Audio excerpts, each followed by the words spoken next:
Hello guys, welcome back to my YouTube channel. Today we are going to read the poem 6 of class 12. This is poem 6 of class 12.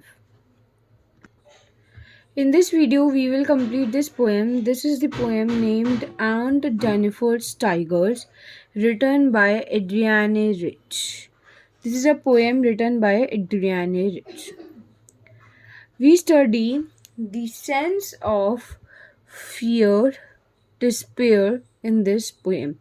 Actually, the basic theme of this poem is contrast between Aunt Jennifer's condition and desire. Let's discuss about this. This poem is about Aunt Jennifer's tigers. In this poem, we got to know about her desires and what is the actual condition of Aunt Jennifer.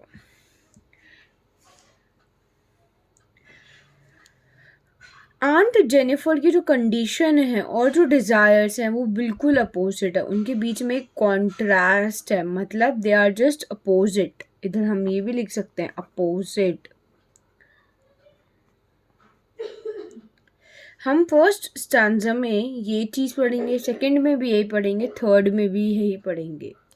So the theme is contrast. क्या contrast है, क्या contradictory part है and Jennifer's की condition, actual conditions का and desires का. क्या उनकी conditions हैं और क्या उनके डिज़ायर्स हैं. What she want to pursue, या डिज़ायर क्या उनके. So this is a poem written by Adrienne Rich and this is a very beautifully written poem. So yes, we are going line by line. So let's start. It says, first stanza है ये. First stanza कहता है Aunt Jennifer's tigers prance across a screen. आपको अब visible है, एक second. Aunt Jennifer's tiger prance across a screen. ठीक है, इसमें आप देखोगे आंट जेनिफर्स टाइगर, जो आंट जेनिफर हैं उनके जो टाइगर्स हैं, किसके, आंट जेनिफर के, वो प्रैंस करते हैं. What is prance? Prance means jump around. वो जंप करते हैं, यहाँ से यहाँ जंप करते हैं, यहाँ से यहाँ जंप करते हैं. They keep on jumping. जो आंट जेनिफर्स के जो टाइगर हैं वो prance across a screen. Prance across a screen मतलब वो जंप करते रहते हैं अक्रॉस अ स्क्रीन. इधर स्क्रीन का मतलब है ये जो लिखा है ना, प्रैंस अक्रॉस अ स्क्रीन, कूदते रहते हैं अक्रॉस अ स्क्रीन. स्क्रीन का क्या मतलब है? स्क्रीन का मतलब है एम्ब्रॉयडरी. स्क्रीन मीन्स एम्ब्रॉयडरी, इधर लिखा है एम्ब्रॉयडरी. तो स्क्रीन इधर रेफर करती है एम्ब्रॉयडरी को. Screen means embroidery. You all can write in your books. Aunt Jennifer के जो टाइगर्स हैं, आंट जेनिफर के जो टाइगर हैं वो जंप करते हैं किसके क्रॉस? एक स्क्रीन के क्रॉस. वो स्क्रीन क्या है? वो है एम्ब्रॉयडरी. जैसे फॉर एग्जांपल ये आंट जेनिफर ने एक ये स्क्रीन बनाई है, इसमें जो टाइगर्स है वो इधर से इधर जंप कर रहे हैं, इधर से इधर जंप कर रहे हैं. तो ये जो है इसे हम स्क्रीन बोलते हैं. Second line of first answer says bright topaz denizens of a world of green. Topaz का मतलब लिख लीजिए स्टोन. ये एक स्टोन होता है, ये जेम टाइप होता है जिसका ब्राइट येलो कलर को कंसिडर करा है इस पोम में. डेनिजन्स का मतलब होता है citizen. Denizens mean citizen of a world of green. World of green का क्या मतलब? इधर forest. World of green means forest. ये कह रहे हैं जो bright topaz denizens of a world of green. जो ब्राइट स्टोन, जो ब्राइट येलो कलर है, डेनिजन मतलब जो सिटीजन है, जो citizen of world of green forest में. तो इधर जो इन्होंने इस पोएम में हमने ऊपर जो टाइगर्स पढ़े थे, टाइगर्स को कंपेयर करा है। किससे कंपेयर करा है? उन्हें उनके ब्राइट टोपैज कलर, मतलब जो येलो कलर है उनका, उसे टोपैज से कंपेयर करा है। और वो एक जो वर्ल्ड ऑफ ग्रीन, जो फॉरेस्ट है उसके अंदर वो फॉरेस्ट से वो सराउंडेड है। जैसे मैंने इधर एक ये स्क्रीन बनाई है। ये जो स्क्रीन है, इधर सब ये अगर ये स्क्रीन बनी हुई है, इसमें ये सब ग्रीनरी है। फॉर एग्जांपल ये ट्रीज वगैरह हैं, सब ग्रीनरी है। इधर ये जो टाइगर है, इसकी येलो कलर को कंपेयर करा गया और ये बोला गया वर्ल्ड ऑफ ग्रीन में है, मतलब ये एक फॉरेस्ट से सराउंडेड है। थर्ड लाइन है फर्स्ट स्टैंजा की, दे do not fear the man beneath the trees. वो कहते हैं वो डरते नहीं है जो ट्रीज के पीछे छुपे हुए इंसान है, उनसे वो डरते नहीं है। तो इधर कौन सा करेक्टर शो हो रहा है? इधर फियरलेस क्वालिटी शो हो रही है। तो अब हमें पता है ये सब चीज़ें क्या दिखाती हैं। जैसे मैंने ऊपर आपको बताया था, पोएम की थीम है contrast between aunt Jennifer's condition and desire. क्या कंडीशन और क्या डिज़ायर के बीच में कंट्रास्ट है? तो वो डिज़ायर करती हैं कैसे रहना, फियरलेसली रहना। तो इसलिए उन्होंने जो पोएम बनाई है, उसमें जो एम्ब्रॉयडरी बनाई है, उसमें लिखा है they do not fear the man beneath the trees. तो ये क्या शो करता है? Shows inner desire of fearless of aunt. ये अंदर का डिजायर वो शो कर रही हैं, कितनी वो फियरलेस रहना चाहती हैं। बट एक्चुअली वो अभी कौन सी कंडीशन में? वो अभी फियरफुल हैं। किस वजह से? उनके हस्बैंड की वजह से। मैं ये नेक्स्ट पैरा में पता चलेगा। The last line of this stanza is they pace in sleek chivalric certainty. Sleek मतलब एलिगेंट, इधर मैंने लिख रखा है एलिगेंट। शिवलरिक मतलब to have the quality of honesty kindness towards women.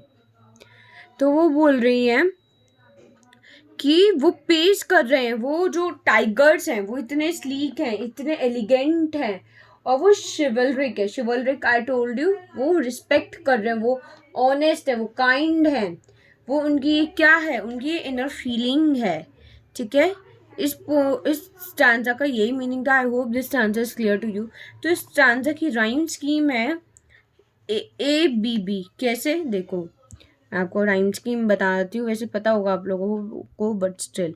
The screen है तो इसे A मान लो, द ग्रीन है तो इसे भी A मान लो, ये ट्री है इसे B मान लो, इसे आंट है इसे B, ये सर्टेनिटी है इसे B मान लो। तो AABB। So the rhyme scheme becomes AABB। इसमें पोएटिक डिवाइस इस स्टैंजा में दो यूज हुई है। फर्स्ट इज ब्राइट टोपाज में यूज हुई है मेटाफोर। मेटाफोर क्या होता है? Comparison of two different things without using as और लाइक। जब हम एज और लाइक यूज करते हैं वो सिमिली बन जाता है। तो मेटाफोर कैसे है? क्योंकि कलर इज बीइंग कंपेयर्ड। हमने जब ऊपर पढ़ा था ये ब्राइट टोपाज टाइगर के कलर्स को करते हैं, मैंने इधर लिखा भी था टाइगर्स, देखो। तो ये कलर कंपेयर कर रहे हैं, इसलिए ब्राइट टोपाज में हम मेटाफोर यूज कर रहे हैं। Metaphor colour is being compared. ठीक है। Second is anaphora. एनाफोरा का मतलब है two line starting with same word.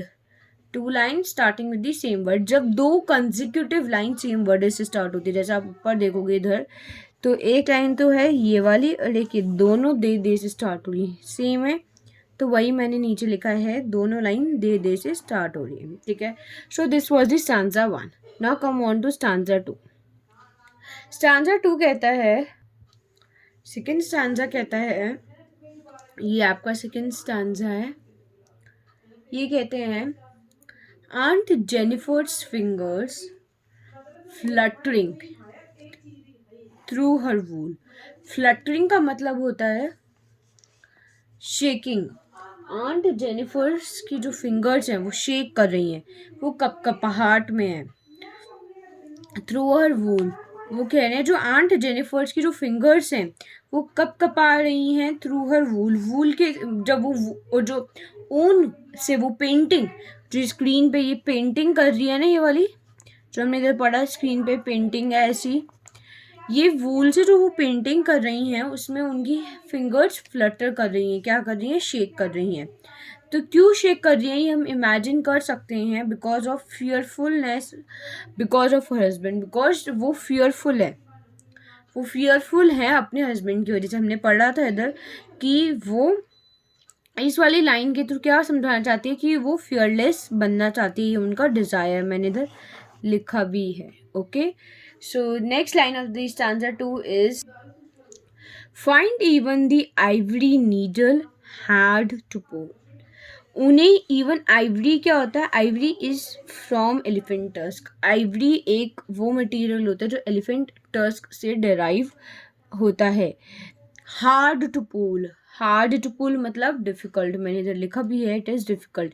कहते हैं, वो कह रहे हैं कि जो पोएट है वो समझा रहे हैं कि, सॉरी पोएटेस, मैंने whole poem I was like poet but poetess है ये, कि जो आंट जेनिफर हैं उनकी फिंगर्स क्या ट्रेम्बल कर रही हैं, शेक कर रही हैं, और वो आइवरी नीडल को भी नहीं मतलब जो कर पा यूज कर पा रही. It's very difficult for her. The massive weight of the massive weight of uncle's wedding band. इधर अंकल कौन है? आंट जेनिफर के husband. Wedding band here means engagement ring. Wedding band here means engagement ring. तो वो बोल रही हैं जो मैसिव वेट है, मैसिव का मतलब ह्यूज, जो ह्यूज वेट है अंकल की जो वेडिंग एंगेजमेंट रिंग है, जो एंगेजमेंट रिंग है उसका, ये क्यों हो सकता है? क्योंकि उनकी जो एंगेजमेंट रिंग है, रिंग एक्चुअली वो वेट नहीं बात कर रहा, वो बोल रहा है जो रिस्पॉन्सिबिलिटी उस रिंग के साथ आ गई. मैरिड लाइफ में वी हैव डिफरेंट रिस्पॉन्सिबिलिटी, तो जो रिस्पॉन्सिबिलिटीज उसके साथ आ गई, जो ड्यूटीज उसके साथ हमें मिल गई, ये एक्चुअली वेट की बात नहीं हो रही है. इधर sits heavily upon aunt Jennifer's hand. कहते हैं जो वो मैसिव वेट है वो आंट जेनिफर के हैंड पे रखा हुआ है, इस वजह से आंट जेनिफर की जो फिंगर्स है वो ट्रेम्बल कर रही हैं. और जो ये वेट है एक्चुअली वेट नहीं है, ये सिंबलाइज करता है responsibility and duties of married life. मैं इधर लिख भी देती हूँ, ऑफ मैरिड लाइफ. ठीक है, तो इधर से हमें क्या पता चल रहा है? Aunt is under the obligation और ड्यूटीज ऑफ मैरिज या मैरिड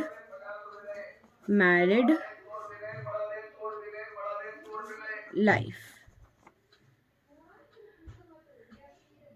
ओके, सो इधर राइम स्कीम है इधर की A B B, same rhyme scheme है.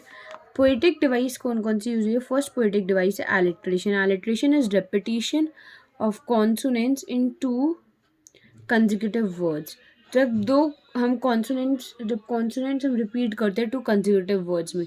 कॉन्सोनेंट्स क्या होते हैं? जो अल्फ़ाबेट्स होते हैं हमारे A to Z में से, उसमें से आप अगर A E I O U हटा देंगे, जो बाकी अल्फ़ाबेट्स हो जाएंगे वो सब कॉन्सोनेंट्स होते हैं.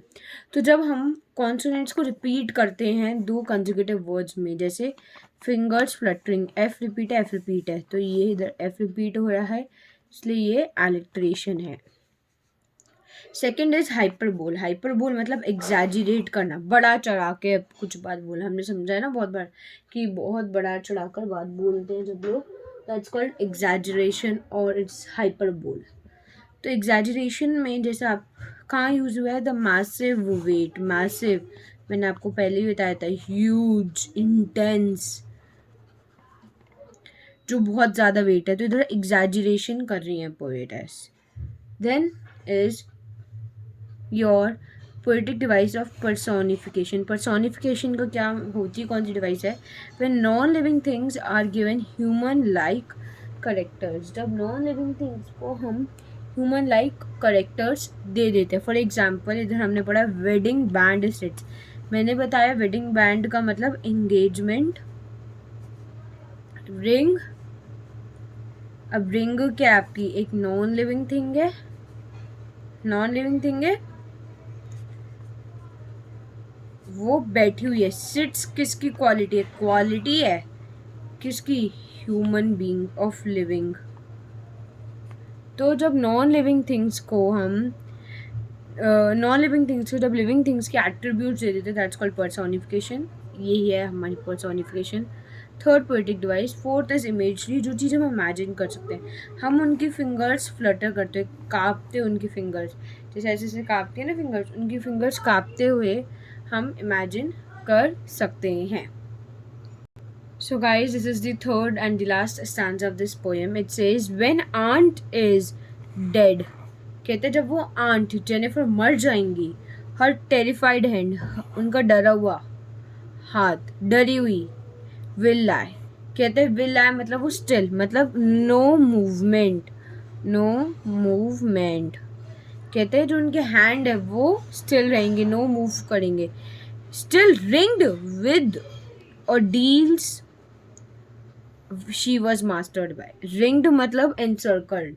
जैसे अगर ये कोई हैंड मैंने बनाए हैं, इसमें जो अगर रिंग है, ये रिंग स्टिल उनके पास रहेगी ही रहेगी मरने के बाद भी। ऑर्डील्स मतलब टफ टाइम्स, ऑर्डील मतलब टफ टाइम्स। कह रहे हैं still ringed with ordeals she was mastered by. कहते हैं वो एनसर्कल्ड रहेंगी टफ टाइम से। किसके टफ, किस वजह से? उनके मास्टर्ड बाय। मास्टर कौन कर रहा था उन्हें? अंकल। उनकी ड्यूटीज, उनकी ड्यूटी की वजह से। The tigers in the panel. The panel क्या है? स्क्रीन, जो हमने फर्स्ट आंसर में पढ़ा था। जो टाइगर्स हैं स्क्रीन में वो प्रैंस करेंगे। प्रैंस मतलब वो रन करते रहेंगे, उनके मरने के बाद भी दे विल कंटिन्यू रनिंग। वो प्राउड फील करेंगे, वो अनअफ्रेड रहेंगे, उनके पास कोई भी ऑब्लिगेशन, कोई भी ड्यूटी नहीं है। They will run, they will feel proud, they are unafraid. ये जो तीन है, रन, प्राउड, अनअफ्रेड, किसके डिज़ायर्स हैं? ये आंट जेनिफर के डिज़ायर्स हैं। ये आपको याद रखें। जो हमने पहले एक और पढ़ा था दैट इज़ फियरलेस, वो आपका इसमें अनअफ्रेड में आएगा। अब राइम स्कीम क्या है इस पोएम की? ए बी बी, वही सेम राइम स्कीम है। पोएटिक डिवाइस है फर्स्ट पैराडॉक्स। पैराडॉक्स मतलब कॉन्ट्रास्ट, मतलब आंट की जो कंडीशन है और टाइगर की कंडीशन है। हम इस पैराग्राफ में दो डिफरेंट कंडीशन पढ़ रहे हैं, एक तो आंट की और एक टाइगर्स की। टाइगर्स की कितनी फ्रीडम है, कितनी फियरलेस है, कितनी प्राउडिंग वाली जो लाइफ है, और उनकी कितनी टेरिफाइड लाइफ है। तो इन दोनों के बीच में कॉन्ट्रास्ट आ रहा है, तो इसलिए ये पैराडॉक्स है। इमेजरी, इमेजरी मैंने बताया था जहाँ इमेजिन कर सकते हैं। टेरिफाइड हैंड्स, डरे हुए हैंड्स। रिंग्ड मैंने बताया था भी क्या होता है, एन सर्कल्ड। और आपका प्रांसिंग अनअफ्रेड। प्रांसिंग का मतलब रन, अनअफ्रेड नहीं डरा हुआ। अनअफ्रेड का मतलब डरा हुआ नहीं होना। ठीक है। पन, पन PUN, ये बहुत इंपॉर्टेंट पोएटिक डिवाइस। इसमें पन जब यूज होता है जब किसी सेंटेंस, किसी लाइन का डबल मीनिंग होता है। जैसे सरकास्टिकली हम जब यूज़ करते हैं, जैसे जो रिंग है, द रिंग किससे है? रिंग तो एक आपके दो मीनिंग हो सकते हैं। एक तो हो सकता है तुम्हारा ब्यूटीफुली, जो पॉजिटिव है, मतलब जो पॉजिटिव है तुम्हारा, मतलब जो मैरिज से रिलेटेड है, जो एक आपका कनेक्शन शो करता है। एक हो सकता है तुम्हारा रिंग्ड विद ऑर्डील्स। ऑर्डील्स का हम मतलब हमने ऊपर इधर पढ़ा है, ऑर्डील्स मतलब टफ टाइम्स। तो ये जो ऑर्डील्स है ये वाला भी, ये आपका टफ टाइम्स हो सकता है। ठीक है, तो इसके डबल मीनिंग है, इसलिए हम इसमें पन यूज करते हैं। फोर्थ इज साइनिक दो। इसका मतलब है जब एक सिग्निफाई, एक पार्ट, एक इंटीग्रल पार्ट सिग्निफाई करते हो इंसान को। इधर सिर्फ हमें बोला गया है उनका टेरिफाइड हैंड है, बट हमने पूरा इमेजिन कर लिया कि जो आंट जेनिफर है वो बहुत ज़्यादा टेरिफाइड है, बट इधर तो सिर्फ लिखा है हैंड, तो हम कैसे इमेजिन कर सकते हैं जो आंट जेनिफर है वो पूरी टेरिफाइड है, मतलब वो सारे में टेरिफाइड है। बट ये जो हम इमेजिन करते हैं इसे हम पोएटिक डिवाइस मानते हैं, जैसे जो मैंने लिखा भी इधर terrified hand. So I hope you liked this part of my video. So if you liked this part, so then please give it a thumbs up. Do like, share, comment, and subscribe to my YouTube channel. It would mean a lot to me. And as all such useful videos will be up on my channel very soon, so keep supporting me. Thank you guys for watching till the end.